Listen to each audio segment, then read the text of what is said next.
visão ao longo da minha vida. Tem 13 anos que eu sou cego total, né? E hoje eu sou psicólogo, graduado pela Universidade Paulista Unip, sou psicólogo social. Muito obrigado. Sou psicólogo social com experiência em psicologia jurídica, educacional, sou pesquisador, sou escritor, sou palestrante, mas assim, sou musicista. Mas eu acho que o melhor do meu currículo, onde eu sou melhor mesmo, é em ser cego. Essa é a parte onde eu acho que eu sou bom. Eu sou muito cego.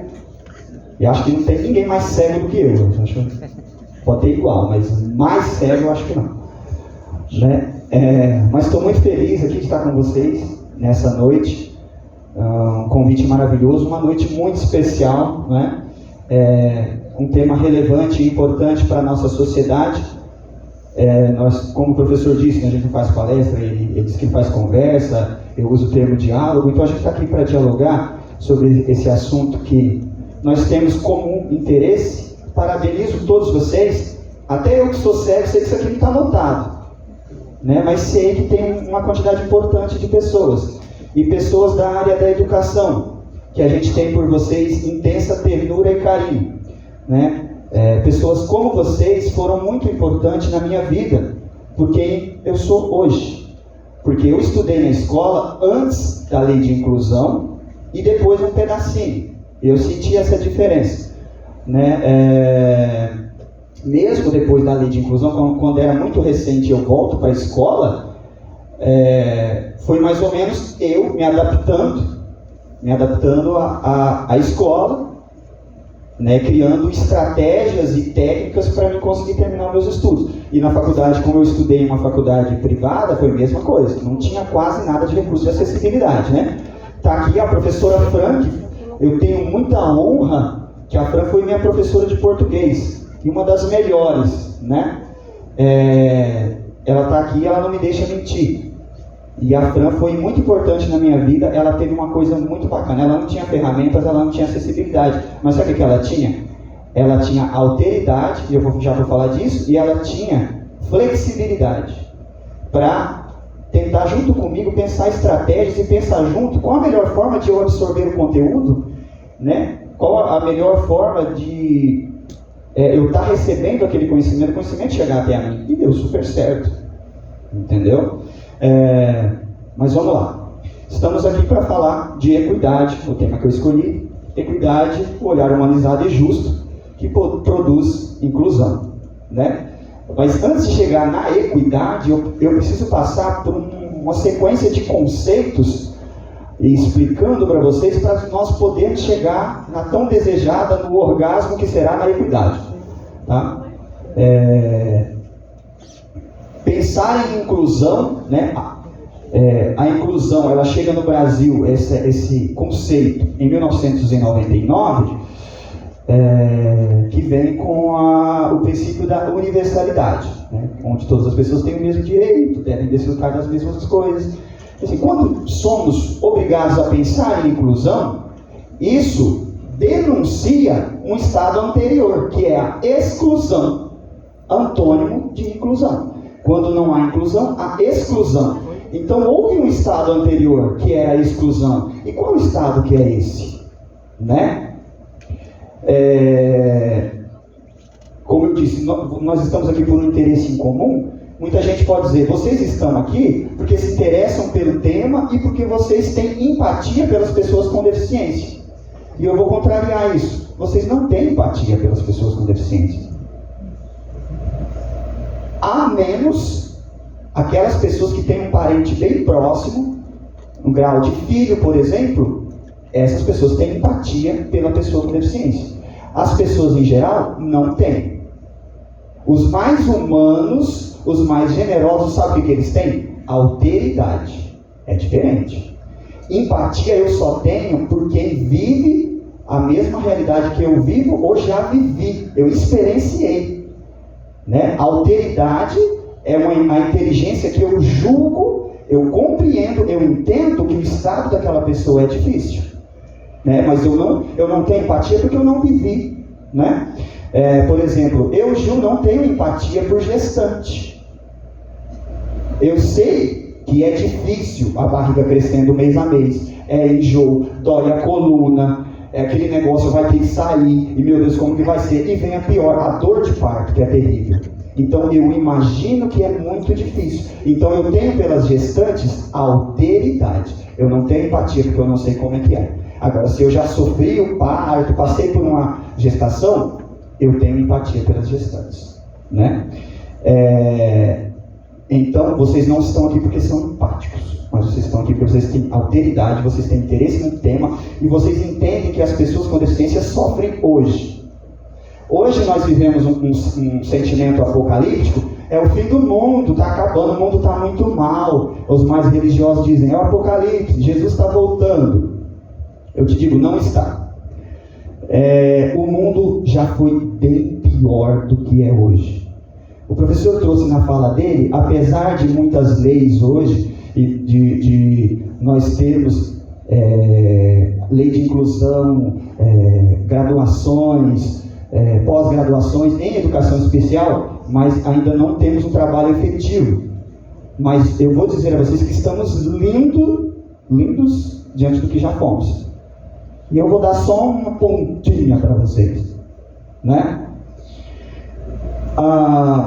Essas leis, vocês sabem que são muito recentes, as leis que reconhecem as dificuldades e os direitos das pessoas com deficiência. Isso são coisas muito recentes, e eu já vou chegar nas datas.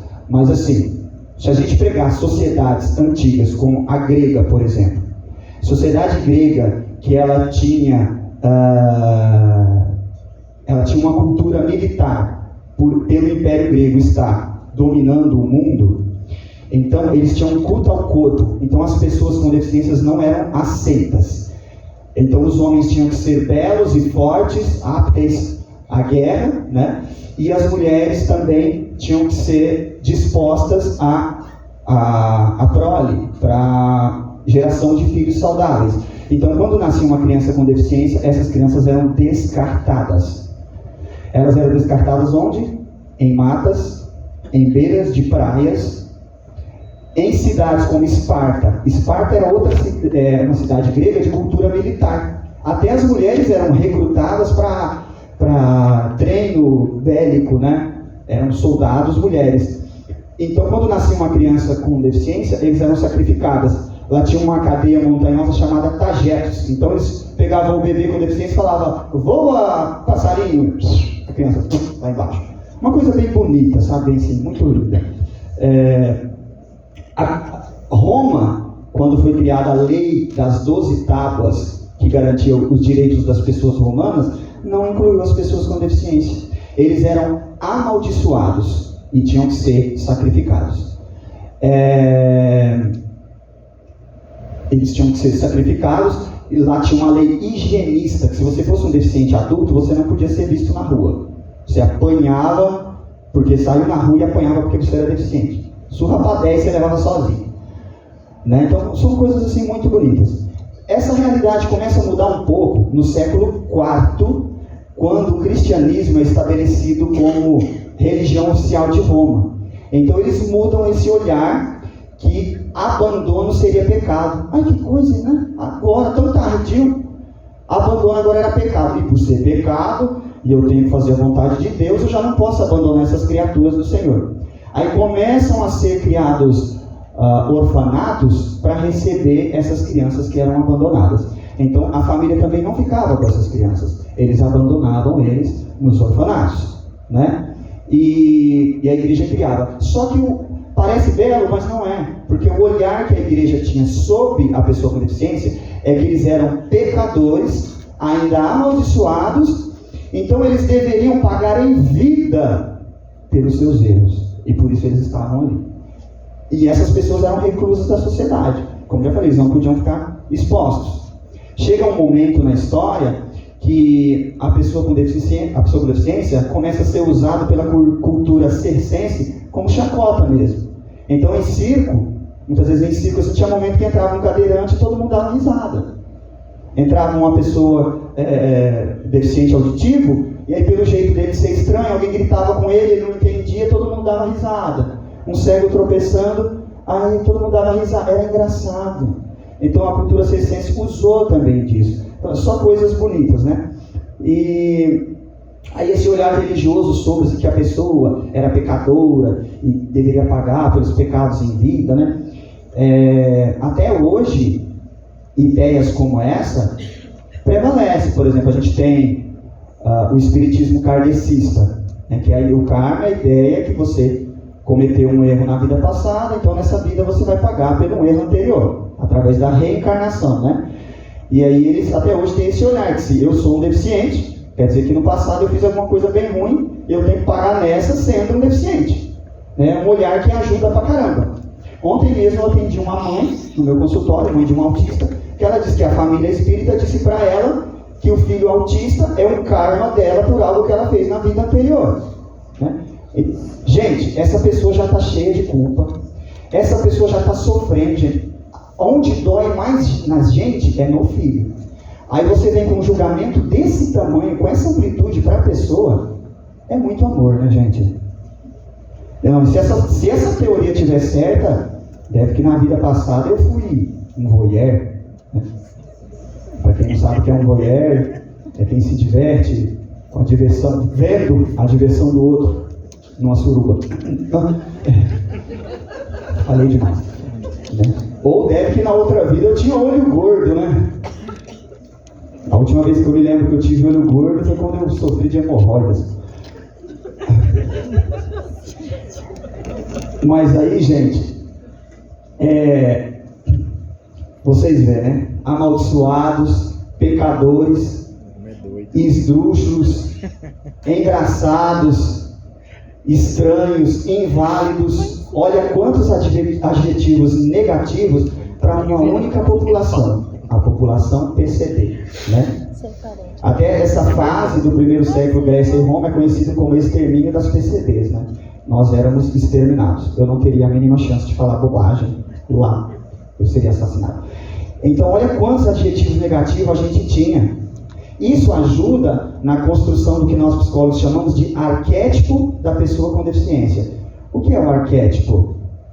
Arquétipo é uma ideia compartilhada no inconsciente da sociedade. Quando eu digo assim, pense em um médico, eu garanto que todos vocês pensou na mesma figura muito parecida. Um homem de branco, de meia idade. Quando eu digo, pense em uma mãe, todo mundo imagina uma mulher de meia idade, às vezes até gordinha, amorosa, carinhosa, que cozinha bem. Esse é o arquétipo de mãe. Então, a ideia compartilhada que a gente tem sobre uma figura, esse é o arquétipo. Então, quando eu falo de arquétipo da pessoa com deficiência, você já pensa em uma pessoa frágil, com dificuldade, uma pessoa estranha, limitada. Mas limitante é esse pensamento. Limitante é essa forma de enxergar.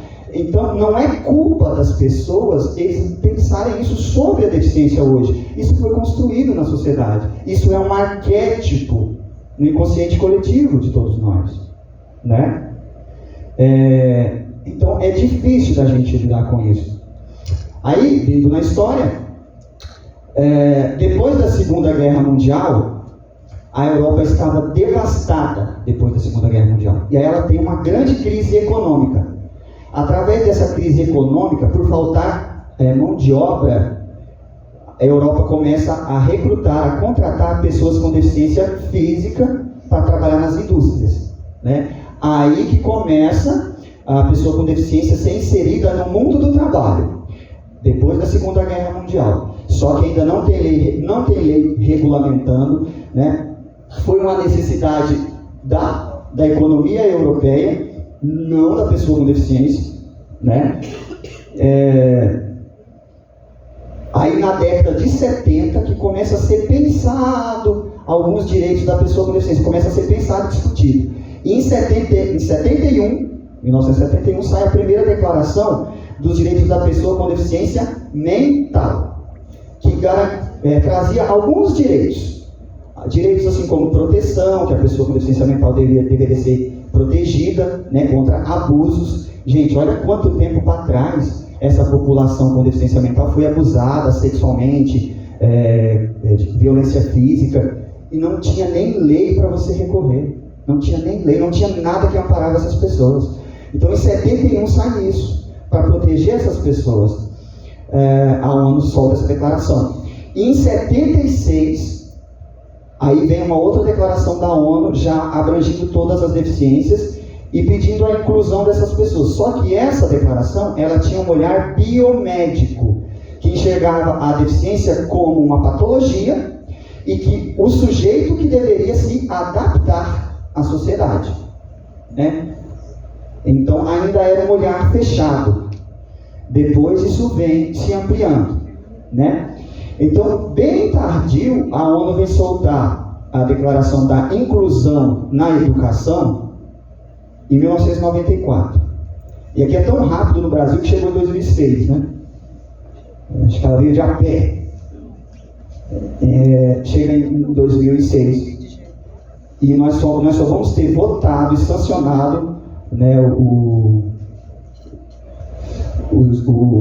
Código de Lei das Pessoas com Deficiência em 2013. Porque nós tínhamos no Legislativo uma pessoa com deficiência, que era a Mara Gabrini. E ela lutou para isso. Então você vê que essa luta dos PCDs já foi bem pior, gente. Eu estou dando exemplo de uma população, mas vocês sabem que a maioria, mulheres sofreram muito na história, negros, homossexuais. Então, o mundo não é feito de flores, não é belo.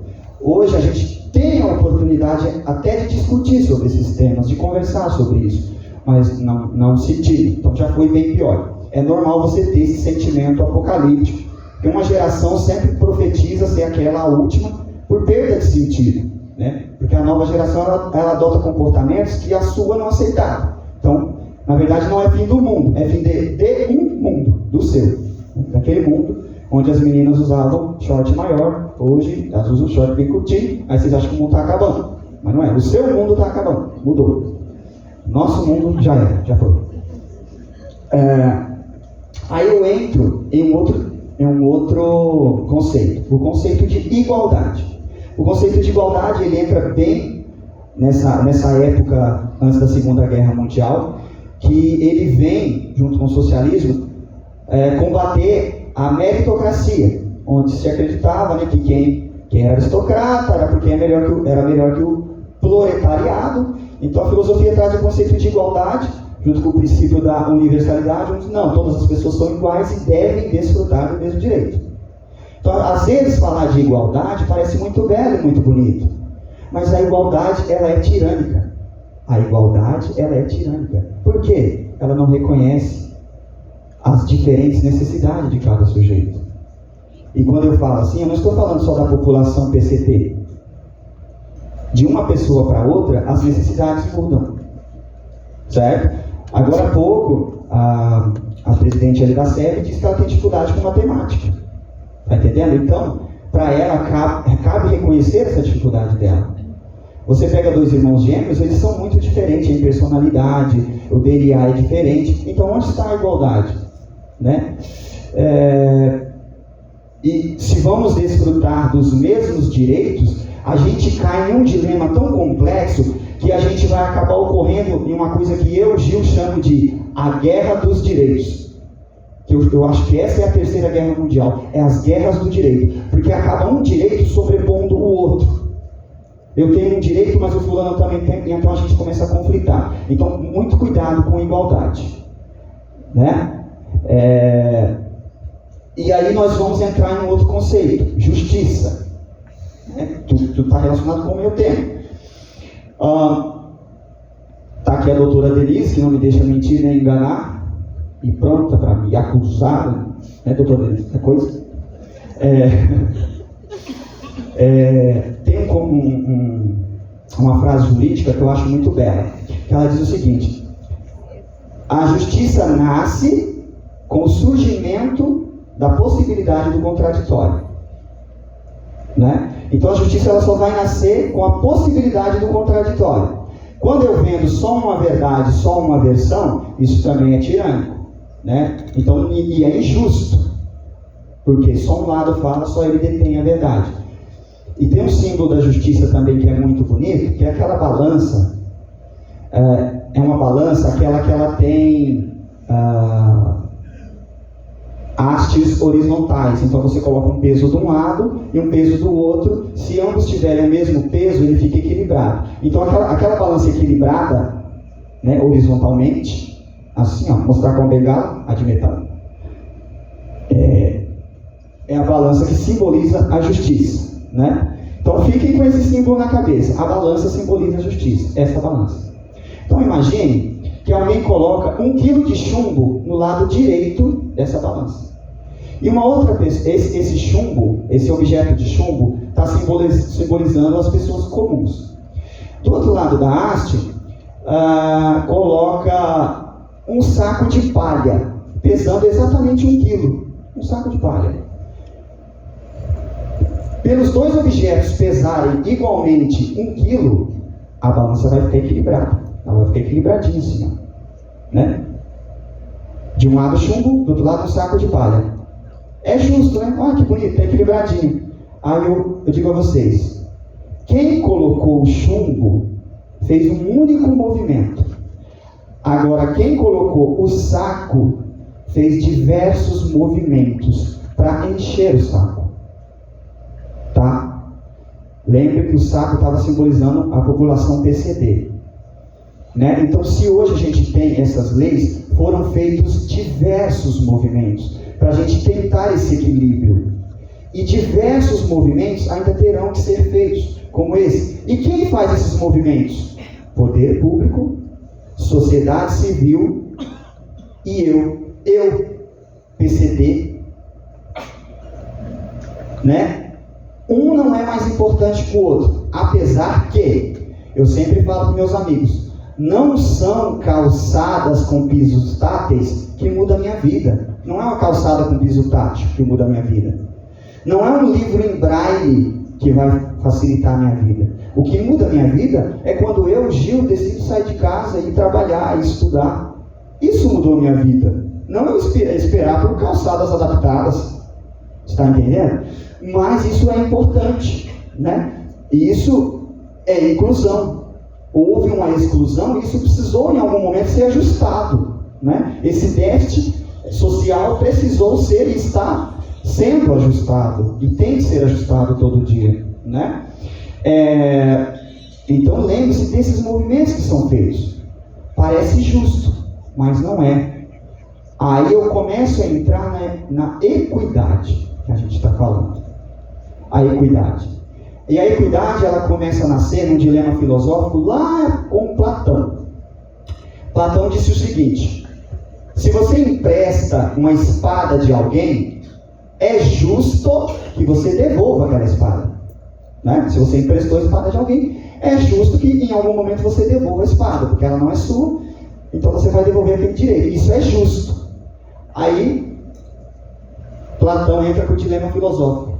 Mas, e se essa pessoa tiver enlouquecido, tiver tido uma psicose, e ele quer assassinar a sua família, você devolve a espada? Então parece que a justiça não abarcava tudo. Platão concordava que não era justo você devolver a espada para um sujeito que estava enlouquecido, que estava em psicose. Porque ele ia assassinar a família dele e você seria até cúmplice. Né? Aí chega em Aristóteles diz o seguinte, que a lei ela é generalista, né? Toda lei ela vai reger de forma geral, ela vai abranger de forma geral. Então, se ela abrange de forma geral, tem espaços que precisam ser preenchidos. E para preencher esses espaços onde a justiça e a lei não conseguem chegar, é que nós temos que ter a equidade. É que nós chegamos na equidade. Para preencher espaços onde a justiça não conseguiu chegar. Que a lei não conseguiu atingir, abranger. Né? É a equidade que faz com que em um hospital, pacientes de acidente grave passem na frente de quem chegou faz 2 horas. Eu estou há 2 horas lá esperando, mas alguém que sofreu um acidente grave, eu tenho que passar na minha frente. Quem proporciona isso é a equidade. Né? É a equidade que faz um pai entender que o filho menor demanda mais preocupação e cuidado do que o filho melhor. Né? Então sempre vai ter algo que a gente vai ter que ajustar. E isso é equidade. Pensa comigo, vamos pensar aí, em um coletivo. Um ônibus esquisito. É um ônibus que só tem um lugar para sentar. E esse único lugar é preferencial. Olha que legal. Então 40 pessoas vão em pé, só tem um banco preferencial. Aí eu estou lá nesse ônibus. Aí eu, Gil, sou obrigado a sentar nesse trono, né? Porque eu, gente, quando eu entro num ônibus é coisa de louco, vocês têm que ver. Todo mundo começa, senta, o pessoal acha que eu preciso sentar, eles acham que o problema é nas pernas. Senta. Aí eu começo a entender esses funk de hoje, né? Que senta. Falo, caramba, foi feito para mim essas músicas. Todo mundo quer me sentar. Aí, velho, eu já imaginei essa musiquinha. A galera me senta ali naquele banco. Aí, para meu desgosto, entra uma gestante. Né? Pelo seu abdômen avantajado, ela deve ter uns 8 meses. Então ela entra, mas só tem um banco preferencial. Quem fica, eu ou a gestante? Se eu pensar com equidade, a gestante, se o ônibus frear, ela tem muito mais chance de se machucar e perder a criança do que eu, Gil. Só sou deficiente visual, né? Eu não corro nenhum risco caindo. Eu corro alguns, mas se você olhar, a gestante corre muito mais e tem uma vida no ventre dela. Então é a equidade que me faz levantar do banco e dar um lugar para essa moça. Isso é equidade. Então, quando o professor Flávio dizia que muitas vezes não dava para integrar o aluno no modelo dele, né? Apesar de integrar ser sinônimo de inclusão, integrar, incluir, inserir, para essa integração acontecer, ela tem que ser feita com equidade, para você ajustar as lacunas, ajustar o espaço vazio, o desequilíbrio, né? Aquilo que fica. É a equidade que vai fazer isso. Nós precisamos disso. Mas sabe uma coisa que nos atrapalha muito hoje? É a ideologia. É uma coisa que nos atrapalha muito hoje em dia. O que faz um homem ser perigoso, o que torna o humano perigoso, não é a psicopatia que faz um homem perigoso. Não são as armas que fazem um homem perigoso. O que faz um homem perigoso é a ideologia. Foi uma ideologia que fez com que Hitler saísse matando os judeus, fazendo atrocidades. Ideologia. A União Soviética saiu também tentando dominar outros países e assassinando massas. Ideologia. Foi ideologia que entendeu que a população negra era inferior à branca e a escravizou. Tudo ideologia, gente. Os maiores massacres e atrocidades barbárias do mundo foram cunhados por ideologias. A ideologia, ela faz isso e ela funciona como lente no meu olho. Então, a pessoa que ele é treinado por uma ideologia, ele vai enxergar o mundo pelaquela lente, né? Quem vê o mundo mais escuro? Quem vê o dia mais escuro? Quem está com o olho nu ou quem está com óculos escuro? Quem está com óculos escuro. Aí todo mundo vai dizer em volta do cara que está com óculos escuro: você está doido? O sol está mal clarinho. Ele fala: o dia não está tão claro, não, está escuro. Só que ele está com uma lente. Então, a pessoa que está treinada por uma ideologia, não adianta você mostrar um mundo diferente. Enquanto ele não tirar a lente, ele não vai conseguir. E é uma coisa muito difícil. Guardem essa para vocês também, ó. O que faz o barco afundar não é a água que está fora, é a água que está dentro. Então, qualquer coisa externa que aquilo se apossar de mim, vai me afundar. Ter fé é bonito, ter uma religião é bonito, mas quando aquilo me invade por dentro, me afunda, me aliena. Certo? E qualquer outra ideologia. Então a gente tem que tomar muito cuidado. Eu me lembro que na universidade, quando eu estava graduando, a minha sala tinha 80 alunos. E era tudo grupo, gente. Era uma sala fracionada. Então tinha o grupo das feministas, o grupo dos negros, o grupo dos homossexuais, o grupo dos cristãos. Deficiente não tinha, porque eu era o único, eu era excluído. Então era eu e eu.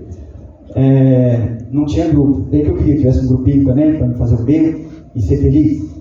Então todo mundo ali estava separado por ideologia, certo? Eu fui para o grupo das feministas, elas queriam que eu fizesse a cirurgia de mudança de sexo. Aí eu fui para o grupo dos negros, eles falaram que eu era muito branquinho. Aí eu fui para o grupo dos homossexuais, eles falaram que eu não levava jeito. Aí eu voltei. Aí eu fui para o grupo dos cristãos, eles queriam me batizar. Eu falei, tá sem espaço para mim. Né? Aquilo foi me enchendo o saco. Um dia, numa aula era sobre a sociedade ideal. Sociedade ideal. E eu tive o privilégio de pegar a fala. Aí, ali eu desabafei, meu amigão. Aí eu peguei e falei assim, pessoal, é o seguinte. Me parece que uma sociedade ideal vai ser aquela onde todo mundo compartilha da mesma opinião, da mesma visão de mundo. Né? Então eu poderia criar uma ilha deserta onde todos são deficientes visuais. Eles me compreendem, eles têm as mesmas dificuldades que eu falo, eles entendem, eles vivem a mesma dificuldade e realidade que eu. Seria perfeito. Só que eu estaria aceitando o fato das outras pessoas enxergarem? Vou repetir. Eu estaria aceitando o fato das outras pessoas enxergarem? Então não há ideal. É aí que entra a equidade, no desequilíbrio, onde falta, né? Então, a gente integra as pessoas, a gente traz essas pessoas para a sociedade, nós temos que criar esses movimentos importantes para haver essa inclusão, mas sempre pensando nos ajustes. E a equidade, ela tem também esse princípio que é da imparcialidade. Então eu tenho que ser imparcial. Eu não estou defendendo o meu grupo. Quando eu falo aqui para vocês de equidade, eu não estou defendendo só a população PCD. Eu estou falando de várias minorias. Né? E finalizando a minha fala, todo grupo ele é subdividido. Kurt Lewin, que é um psicólogo norueguês, ele era judeu e ele fez um estudo dentro do grupo judeu e descobriu que o grupo podia ser dividido em duas. Maiorias psicológicas e minorias psicológicas.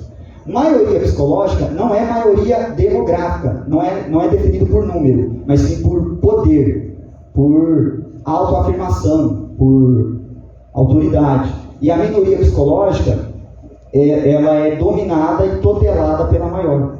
Então, muitas vezes, os direitos da minoria são cerceados e eles se veem nesse estado de tutela, onde até a autoestima deles é rebaixada, porque eles se sentem controlados e dominados por outros, e eles esperam que essa maioria psicológica faça tudo por eles. Eles não têm autonomia. E a autonomia é uma coisa extremamente importante, principalmente para a população PCD. O PCD, ele tem que ir para o mundo do trabalho, ele tem que terminar seus estudos, se assim ele quiser, é claro que ninguém é obrigado a nada, mas porque isso trabalha a autoestima dele, isso dá autonomia e independência, que alimenta a autoestima. Né? Você não quer uma pessoa depressiva, em casa, triste, sofrendo. Ele tem de conseguir fazer as coisas dele, porque isso vai fazer com que ele se sinta muito bem, se sinta humano, né? Que ele veja graça na vida, a importância e se sinta bem. Então, fomentem isso. Você que tem uma pessoa com deficiência em casa, superproteção não. Proteger é bonito, mas a superproteção não. Lembra do exemplo do barquinho, né? Que tudo que tiver dentro é que te afunda. Então, promova isso, a independência dessa pessoa. Por isso a importância das ONGs também, que elas entram nisso, para ajudar nessa independência e autonomia da pessoa com deficiência, né? Para que ela também lute e vá atrás de seus objetivos e metas, não faça parte de minorias psicológicas, sem autoestima e tutelada pelas outras. Não, essas pessoas têm condição de fazer por si também, né? Assim como eu fiz na minha vida. Então, pessoal, assim eu encerro a minha fala. Muito obrigado a todos vocês. Que vocês levem para casa essas reflexões, tá bom? E mais de uma vez, obrigado à equipe tão maravilhosa da educação por esse convite.